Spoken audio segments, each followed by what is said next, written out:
Bonjour à tous. À la une, les Bleus obtiennent leur ticket pour les huitièmes de finale de la Coupe du Monde sans trembler.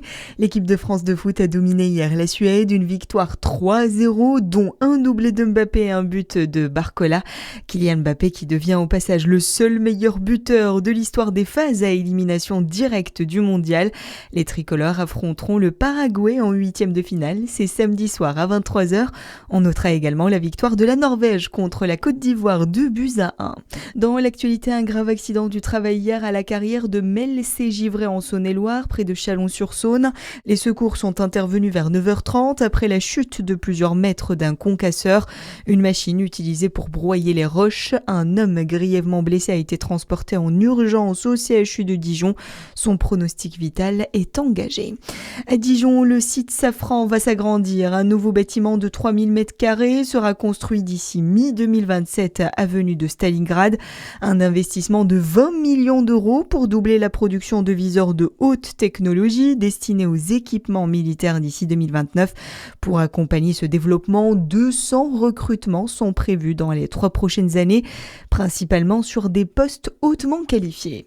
Dans le reste de l'actualité, le Rassemblement national soupçonné dans une nouvelle affaire de détournement de fonds européens. Des perquisitions ont été menées hier en France et dans d'autres pays européens. D'après Jordan Bardella sur X, elles ont visé les sièges et les domiciles personnels de prestataires de communication ayant travaillé avec le RN. On connaît également les dates des élections présidentielles. Selon plusieurs médias, le premier tour aura lieu le dimanche 18 avril et le second tour le dimanche 2 mai. Le décret doit être présenté en Conseil des ministres aujourd'hui.